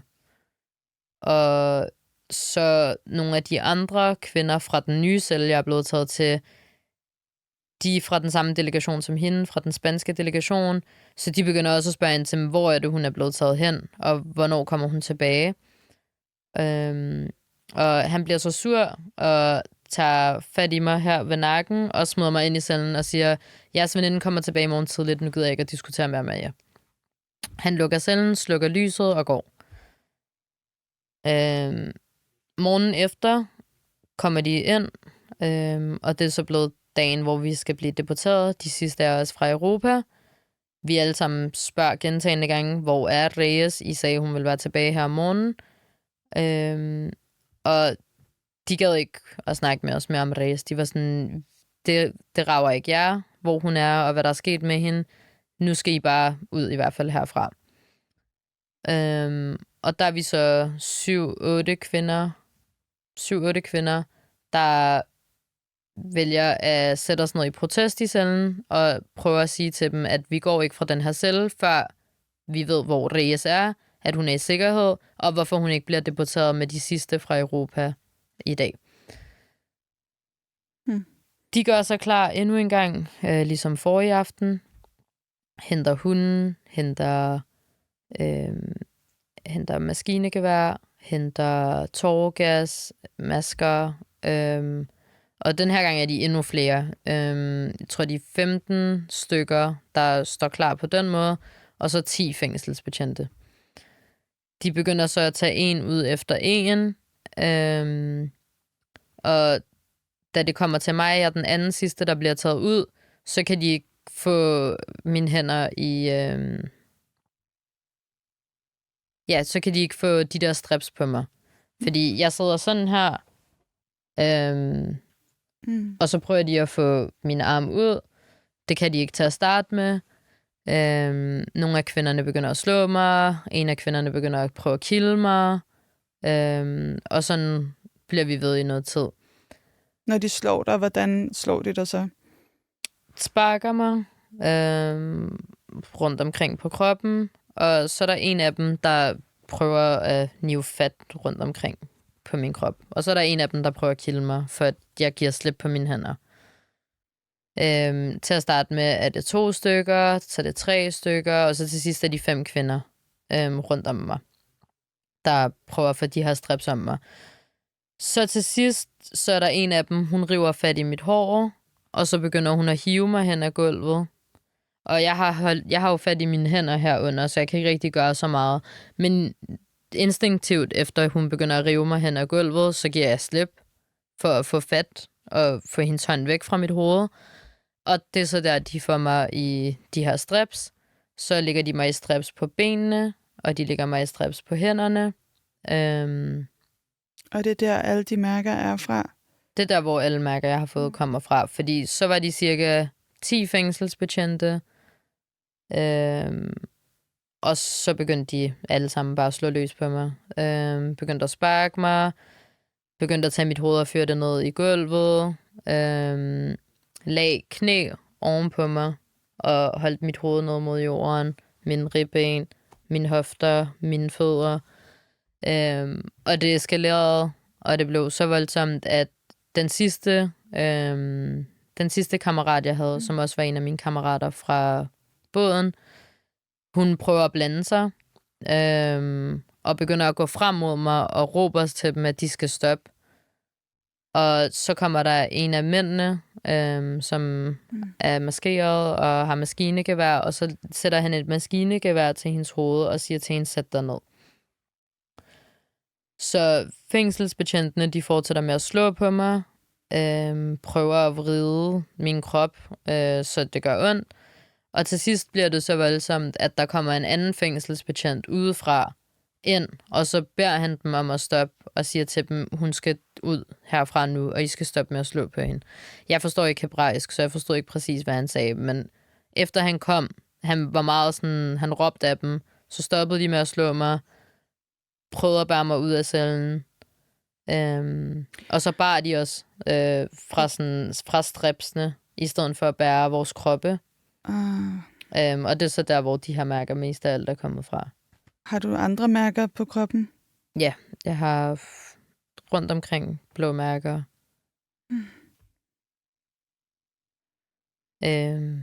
Og så blev mig og den sidste kammerat båret meget voldsomt ud af fængslet, og de fortsatte med at sparke til os, imens de bar os igennem gården. Og det var først, da vi blev kastet ind i vognen, at så var der ikke mere.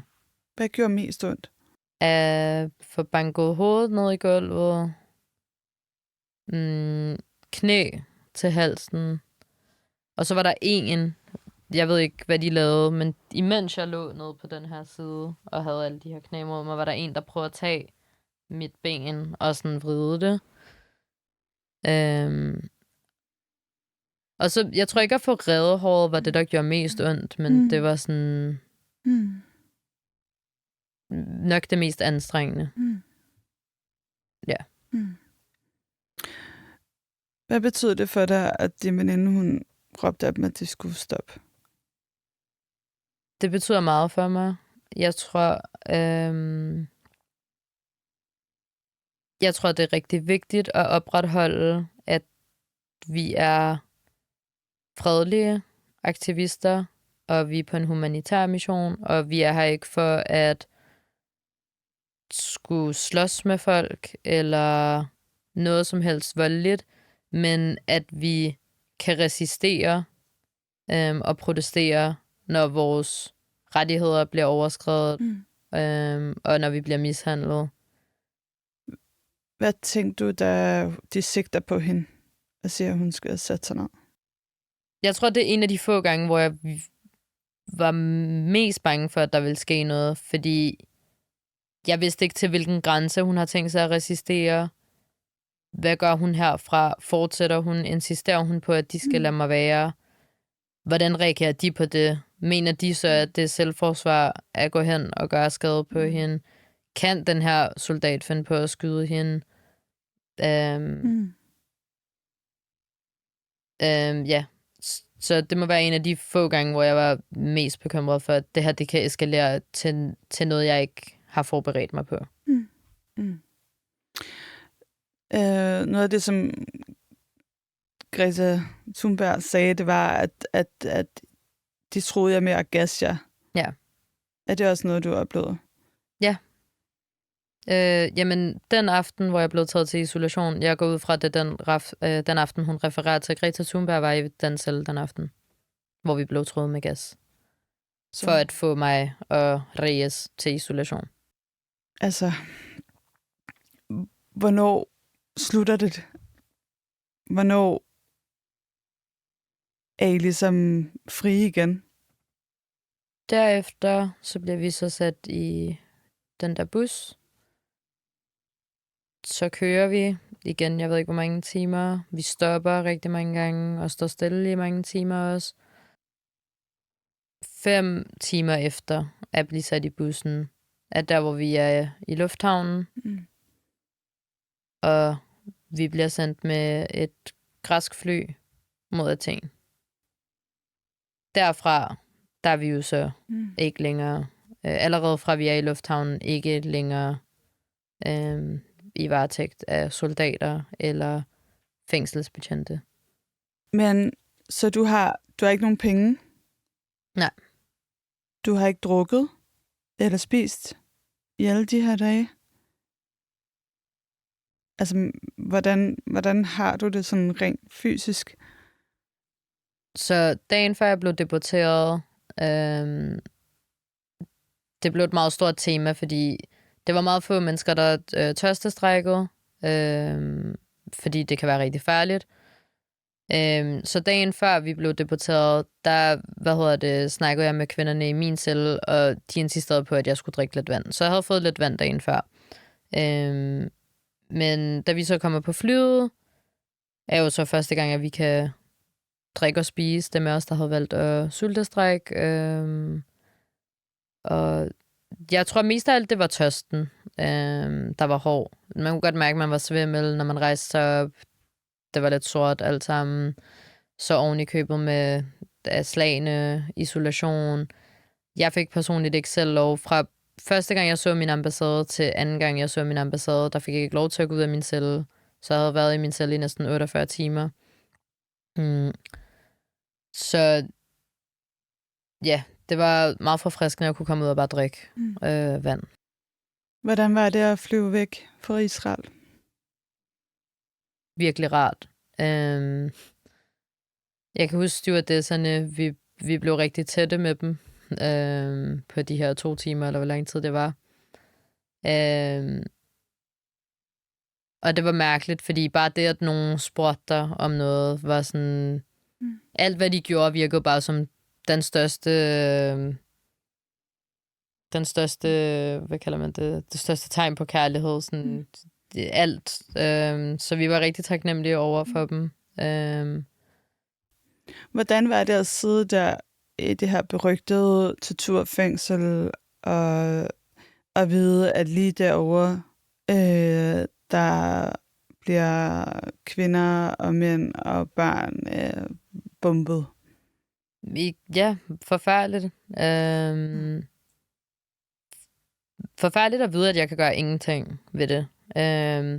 Selv hvis jeg på en eller anden mirakuløs måde kunne formå at komme hen til dem, har jeg ændret tilbud andet end, at jeg kan risikere mit eget liv sammen med dem.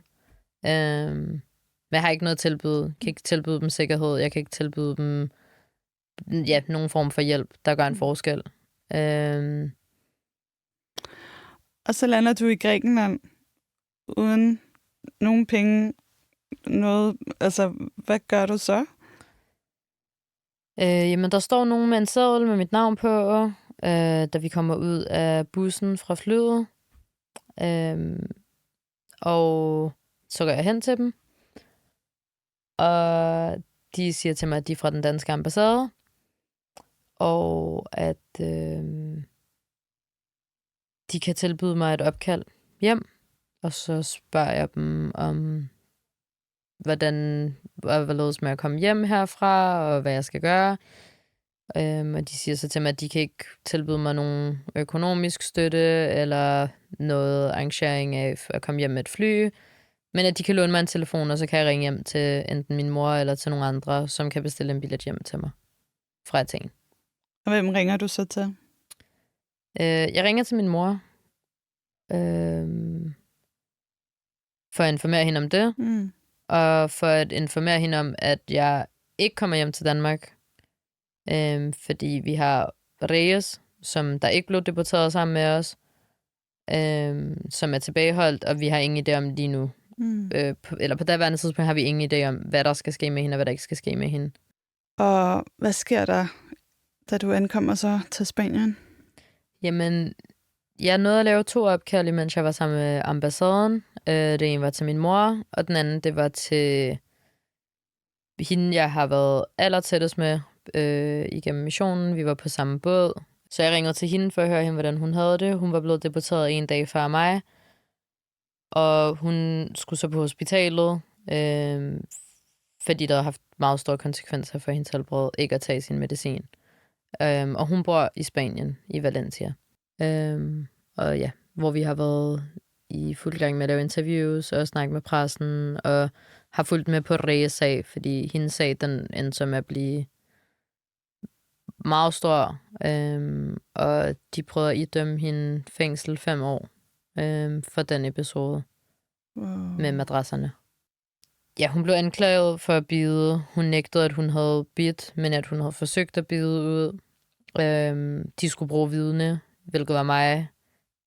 Og på videoovervågningen kunne man ikke se det, fordi der var så mange fængselsbetjente rundt omkring os, at man kan ikke se præcis, hvad der sker. Og så kom de frem til, der kommer ikke noget på hendes straffeattest. Det kommer ikke til at blive dokumenteret nogen steder, men hun har fået en bøde på 3.000 euro.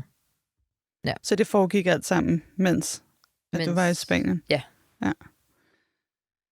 Og så er du ankommet i Københavns Lufthavn i går aftes. Ja. Hvordan var det at lande på dansk jord igen? Jeg synes, det er underligt at tænke over, at det kun har været 7 uger. Det føles som om, jeg har været væk minimum et halvt år. Det føles heller ikke som om, jeg har været på 1 rejse. Det føles som om, jeg har været på mange rejser. Det er meget mærkeligt at være tilbage. Det føles lidt som om, at alt har været en drøm. Og at nu er jeg bare her igen. Det har været rart at se. Det var rart at se min mor. Hende har jeg savnet meget. Det var rart at se mine veninder. Men det har også været rigtig rart at se, hvor mange der har fulgt med på siden, og hvor meget støtte og kærlighed der har været. Og ja, jeg tror mest, jeg tror også, det er det, jeg bliver ved med at komme lidt tilbage til. Jeg føler, at sådan, det er rigtig smukt, hvor meget kærlighed man kan finde, bare på grund af, at man har nogle værdier, som er de samme. I den palæstinensiske bevægelse har jeg fået relationer, jeg ved kommer til at vare for livet.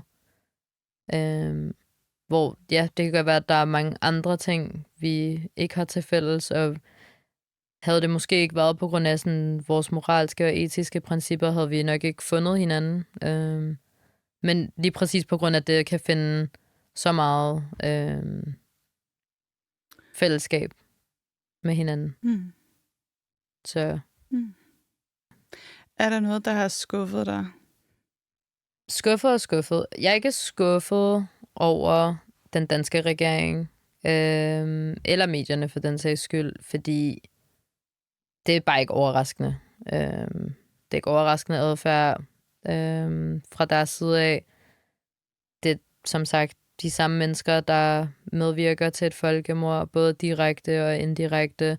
Så at forvente, at mit liv skulle være noget specielt for dem, er både urealistisk, og det vil heller ikke betyde det helt store for mig, når man kan være så ligeglad med andre mennesker,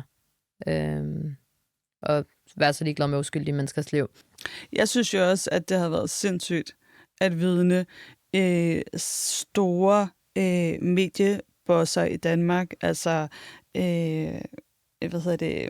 Tom Jensen, ansvarshævende redaktør på Berlingske, hånte, kaldte selfie-sejlads, at se sådan en som Mads Brügger, håne, at I kalder det et torturfængsel, altså koncentrationslejre. Der har været sådan en hån omkring det, at hele den del af, at I er blevet kidnappet, at det ikke I er ikke blevet kidnappet. I møder jo ekstrem hård modstand af toppen af mediehierarkiet her i Danmark. Ja. Det er interessant, hvornår at lovgivningen, både nationalt og internationalt, hvornår den gør sig gældende, og hvor selektiv den kan få lov at være. Om det har været brutalt, voldsomt, traumatiserende, uanset om det er et ja eller et nej, så er det en kidnapning. Vi befandt os på internationalt farvand. Israel og israelske soldater har ingen ret til at tage os nogen som helst steder hen på daværende tidspunkt. De har ingen ret til at tage os med til nogen havn, til at putte os i fængsel. Ikke nok med det. Hvis det her det skulle forestille sig at være til beskyttelse for os, på grund af, at vi er på vej ind mod en krigszone. Jeg forstår ikke, hvordan man beskytter folk ved at lægge dem ind i torturfængsel,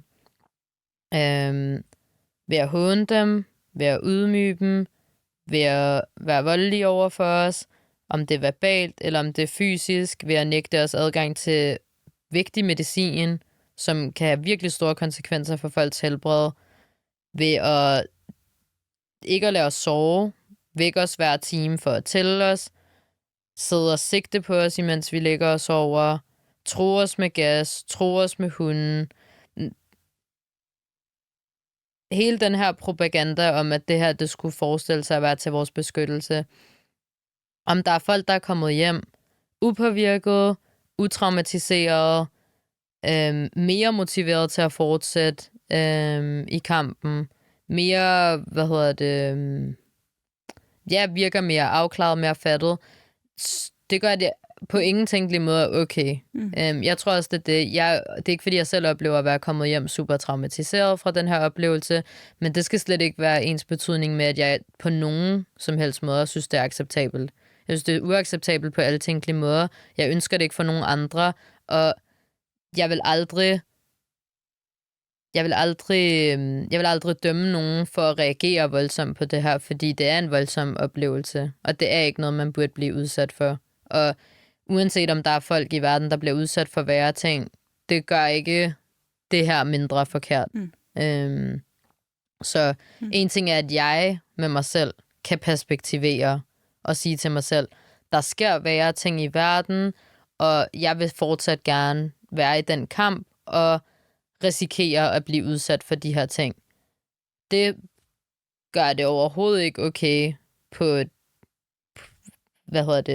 på et politisk plan, eller på noget som helst andet plan, at få det her til at lyde som om, at det er ingenting, og at vi sidder og overdriver det, og vi ved, hvad vi går ind til. Mm. Nej, der er blevet overskrevet menneskelige rettigheder, der er blevet overskrevet, juridiske retningslinjer, international lovgivning. Det kommer aldrig til at være okay, bare fordi at folk håndterer det.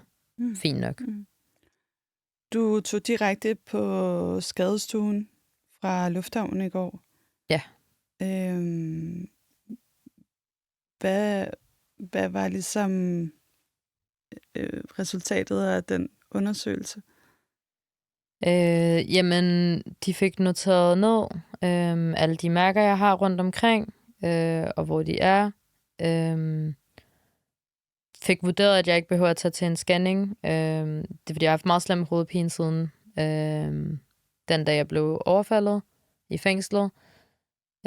Men fik vurderet, at jeg ikke behøver at tage til en scanning, da der ikke er nogen tegn på en hjerneblødning eller andre indre blødninger.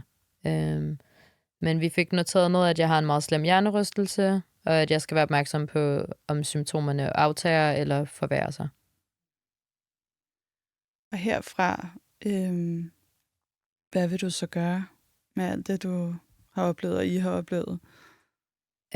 Ja, så både igennem organisationen, der lægger vi en sag an imod Israel for både at have kidnappet os, for at have fængslet os ulovligt vis, og for alle former for vold, tortur, de har udført mod os. Der kommer vi til at lave en kæmpe sag, alle fra flotillaen imod dem. Jeg har også tænkt mig at anmelde dem personligt, og køre en sag igennem der. Vil du tage afsted igen? Ja. Til hver en tid.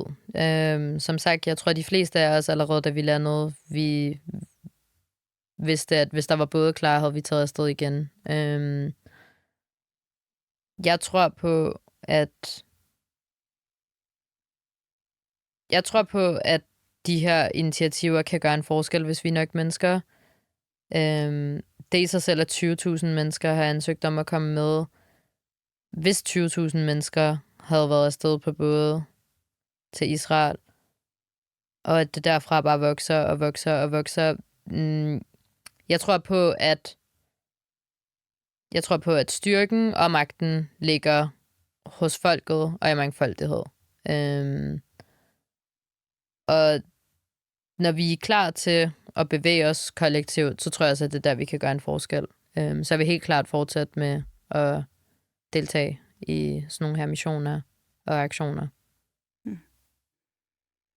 Nina, tak, fordi at du vil give dit vidnesbyrd. Selvfølgelig. Tak fordi, at jeg måtte dele det.